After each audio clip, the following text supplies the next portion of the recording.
Hola, nosotros les vamos a hablar de la resonancia magnética nuclear. Mi nombre es Jueves Reyes Dayani Michel. Hola, yo soy Ofelia Molina y les voy a hablar sobre protones, equivalentes e integración. Hola, mucho gusto, muy buenos días. Mi nombre es Alan Palemón Estrada Rodríguez. Mi nombre es Noemí Saavedra Gutiérrez y les voy a explicar multiplicidad y constantes de acoplamiento. Hola, yo soy María de Jesús Vicencio Díaz y les voy a hablar sobre el triángulo de Pascal y la oxidación estructurada de los compuestos orgánicos. Principio de la resonancia magnética nuclear. La resonancia magnética consiste en la obtención de imágenes radiológicas de la zona anatómica que se desea estudiar mediante el empleo de un campo electromagnético, un emisor receptor de ondas de radio y un ordenador. Consiste en la generación de un campo electromagnético mediante el empleo de un imán de gran tamaño y la emisión de ondas de radio por parte de un escáner. Las ondas de radio y el campo electromagnético excitan a los protones, que se encuentran en los tejidos que desean ser estudiados, provocando que se alineen unos con otros. Espectroscopía de resonancia magnética nuclear. Estudia el comportamiento de ciertos núcleos atómicos, que son aquellos que poseen spin nuclear distinto de cero, en presencia de un campo magnético externo. El campo magnético aplicado produce un desdoblamiento en los niveles generados de energía del spin nuclear, de modo que pueden inducir transiciones entre ellos como consecuencia de la absorción de la radiación electromagnética adecuada. La disposición de los niveles de energía es una propiedad tanto de los núcleos de una molécula como de su entorno electrónico y de las interacciones entre ambos. Así, la intensidad, forma y posición de las señales del espectro de un núcleo determinado están íntimamente relacionados con su estructura molecular, por lo que un análisis detallado del espectro proporciona valiosa información acerca de la estructura del compuesto que lo origina. Por ello, esta técnica resulta ser de las más eficientes y útiles para el estudio de la estructura y dinámica de moléculas en disolución. Protones equivalentes e integración. ¿Qué son los protones químicamente equivalentes? Dos protones son químicamente equivalentes cuando tienen el mismo desplazamiento químico. Características de los protones equivalentes. Se dice que existe una equivalencia química cuando los átomos de hidrógeno pueden ser intercambiados por una operación de simetría o por una rotación de un enlace con giro libre.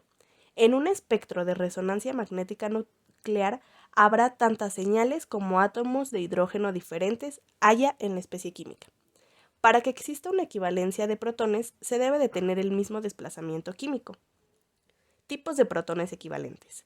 Existen dos tipos de protones equivalentes, los magnéticamente equivalentes y magnéticamente no equivalentes.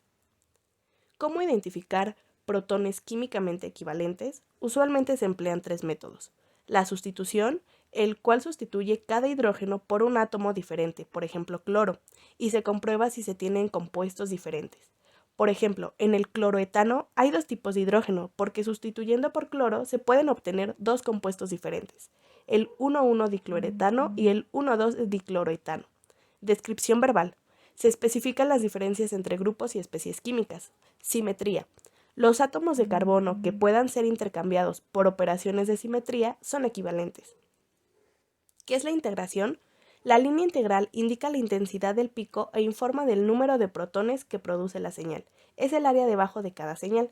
En la siguiente imagen se puede diferenciar con la línea verde. ¿Para qué sirve la integración de protones? La principal utilidad de los valores de integración es indicar el número de protones de una señal. Esto permite conocer la estructura de la molécula. Por ejemplo, en la siguiente imagen se tiene el acetato de bencilo, el cual tiene 10 protones de hidrógeno. En un sistema computarizado se obtiene un área debajo de la curva de 57.9, 23.1 y 35.4. Se toma el valor más pequeño, o sea 23.9, y se divide entre 57.9, 23.1 y 35.9, obteniendo los valores 2.5, 1 y 1.5, pero no podemos tener 2.5 protones, un medio protón ni 1.5 protones. Entonces, estos valores se multiplican por 2, obteniendo 5, 2 y 3. Al sumar estos números de protones nos da un total de 10, los cuales son los 10 protones de la molécula.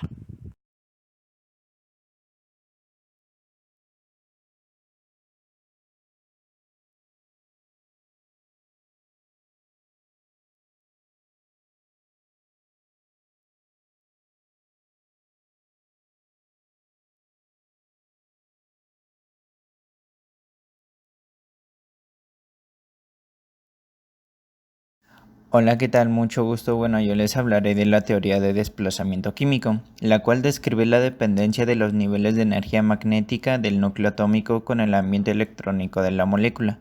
El núcleo de un átomo puede poseer un átomo magnético, en el cual estaremos hablando de lo que es el spin nuclear, el que entrega diferentes niveles de energía. El desplazamiento químico a su vez depende de la cantidad de puentes de hidrógeno que se den, permitiendo definir el tipo de hidrógeno que genera la señal. Esta puede llegar a ser alcano, alqueno, benceno, aldehído, etc. Algunos factores que afectan a este son la presencia de enlaces pi o un sistema pi cercano. Para ello, las señales del espectro de resonancia magnética nuclear se miden en una escala independiente del campo magnético aplicado, llamado desplazamiento químico y representado por la letra delta. Independientemente del campo magnético al que trabaje el espectrómetro, las señales de un compuesto químico se obtienen siempre de los mismos valores de delta. Para ello tenemos una fórmula en la cual nos dice que delta va a ser igual a la frecuencia del núcleo de la muestra menos la frecuencia del núcleo de referencia, y todo esto entre la frecuencia del núcleo de referencia, que todo esto a su vez será multiplicado por 10 a la 6. Para ello tenemos una tabla en la cual los hidrógenos situados sobre cadenas alifáticas presentan valores de delta próximos a 1. Estos irán aumentando ligeramente al pasar de carbonos primarios a secundarios o terciarios. Para ello tenemos la tabla en la cual hablaremos de los desplazamientos químicos aproximados, cuyos valores serán por partes por millón para protones específicos. Como podrán observar, aquí se muestran diversos con las siguientes aproximidades en partes por millón.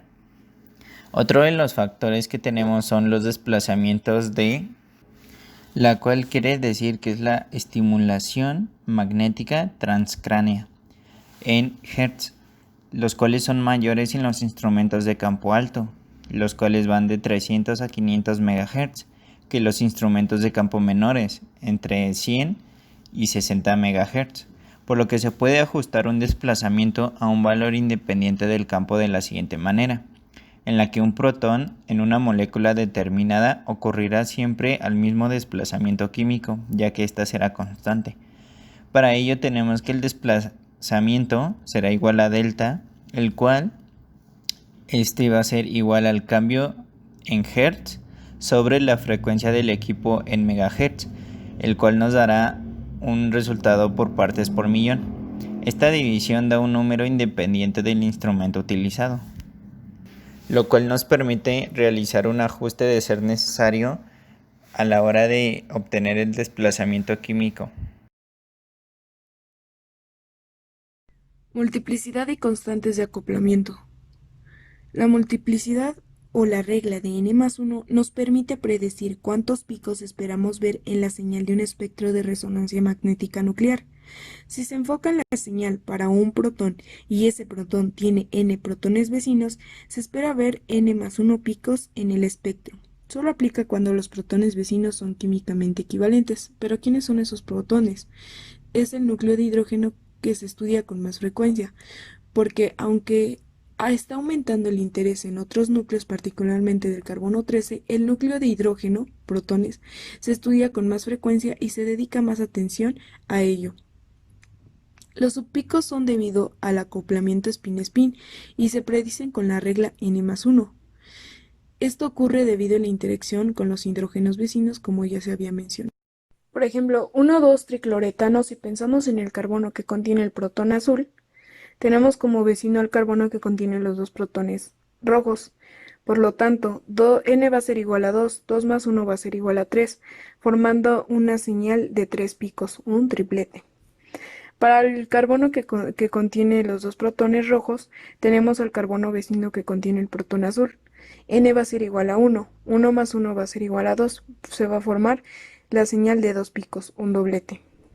Exclusiones de la regla n+1. Protones que son equivalentes por simetría generalmente no se dividen entre sí, no deben de estar en el mismo ambiente. Protones en el mismo grupo generalmente no se dividen entre sí. La regla n+1 se aplica principalmente a los protones en cadenas alifáticas o anillos saturados, pero no se aplica a protones en dobles enlaces o anillos de aromáticos. Constantes de acoplamiento. Es la distancia medida en Hertz entre los picos de un múltiple. Se le denomina como la letra J, que es la medida de la cantidad de interacción entre los dos conjuntos de átomos de hidrógenos que generan el múltiple. La nomenclatura puede ser por acoplamiento decimal, que se designa como 3J, ya que participan 3 enlaces entre los átomos de hidrógeno, acoplamiento geminal, que es 2J, participan 2 enlaces entre los átomos de hidrógeno, y los que son arriba de 3, como 4, 5, 6, etc., se les llama acoplamiento a larga distancia. Triángulo de Pascal. Es un arreglo de números en el que cada arreglo siguiente se obtiene colocando debajo de cada par de número la suma de ellos y un número 1 en cada punta, con el cual se puede medir la intensidad de un single, doblete, triplete, etc. La elucidación estructural de compuestos orgánicos se dispone de la información suministrada por análisis de masa, infrarrojo, resonancia magnética, que nos indicará la estructura molecular de la sustancia estudiada. Se debe seguir los siguientes pasos, aunque de una fórmula molecular, ya que se conoce solo el peso molecular. Debemos saber si la sustancia estudiada posee algún elemento distinto de carbono, hidrógeno, oxígeno y nitrógeno, en cuyo caso procedíamos a restar a dicho peso la masa correspondiente a dicho elemento. O si la sustancia no posee ninguno de los tales elementos, flúor, cloro, bromo, etc., utilizaremos una regla simple, conocida como regla de 13. Consiste en dividir el peso molecular por 13, y de la observación de dicha operación deduciremos la primera fórmula empírica asignable al hidrocarburo. Identificar los grupos funcionales presentes en nuestra molécula se pueden observar en los espectros de ultravioleta y infrarrojo.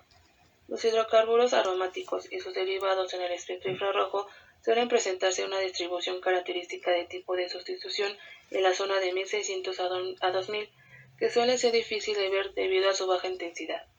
Los grupos carbonilos de aldehídos y acetonas se observan aproximadamente a 1700. Los grupos hidroxilos suelen aparecer en el tono a los 3300 como la banda ancha e intensa. Los grupos amino en el caso de los alifáticos suelen aparecer en la fórmula similar a los hidroxilos, y el de las amidas suelen aparecer como dos picos distinguibles para el caso de los primarios y como una banda aguda para los secundarios. El siguiente paso es identificar cómo se conectan los átomos de carbonos. Eso depende del espectro. De la resonancia magnética nuclear de C13 se observan 3 factores: el número total de carbonos diferentes existentes, su desplazamiento químico, la existencia de subespectros. De la resonancia magnética nuclear de patrones, su parámetro a destacar son el desplazamiento químico de las señales, las integrales relativas y las multiplicidades de las señales. En el espectro de masas nos interesa en particular la relación de picos más intensos y las diferencias de masas entre dichos picos. Los siguientes pasos es posicionar los estudiantes o los grupos funcionales sobre el esqueleto carbonal, determinar las propiedades estereoquímicas, asignar una estructura a la molécula. En este es proponer una o varias posibles estructuras isoméricas de las moléculas y decidir cuál de ellas se ajusta más a todos los datos espectroscópicos que poseemos. Y por último, comprobar que las propiedades espectroscópicas observadas se corresponden con las que deberíamos tener en la estructura propuesta. Interpretación detallada de 3 ejemplos. Espectro de acetaldehído. Es un líquido incoloro y volátil. Es importante como intermedio en la fabricación de numerosos productos químicos, medicamentos y plásticos. Tenemos la molécula y tenemos un protón azul. El carbono vecino contiene 3 protones rojos. Por lo tanto, N va a ser igual a 3, 3 más 1 va a ser igual a 4, formando 4 picos llamado cuarteto. Para los 3 protones, el carbono vecino tiene un protón azul. N va a ser igual a 1 y 1 más 1 va a ser igual a 2, formando 2 picos, un doblete. El ibuprofeno es un medicamento que sirve para bajar la fiebre y para aliviar dolores no tan intensos. Tenemos la molécula del ibuprofeno. Tenemos un protón verde que tiene como vecino al carbono que contiene 2 protones rojos. N va a ser igual a 2, 2 más 1 va a ser igual a 3, formando un triplete, 3 picos. Ahora tenemos al carbono que contiene los dos protones rojos. Tiene como vecino el carbono que contiene el protón verde y N va a ser igual a 1, 1 más 1 va a ser igual a, formando un doblete. Tenemos dos metiles, esos solamente van a producir una señal porque están en el mismo ambiente. Después tenemos al carbono que contiene el protón azul. Ese tiene como vecino el carbono que contiene 3 protones. N va a ser igual a 3, 3 más 1 va a ser igual a 4, formando un cuarteto que son 4 picos. Después tenemos al carbón que contiene 3 protones y de vecino el carbón que contiene un protón. N va a ser igual a 1, 1 más 1 va a ser igual a 2, formando un doblete. A continuación presentaremos las fuentes de consulta. Muchas gracias por su atención.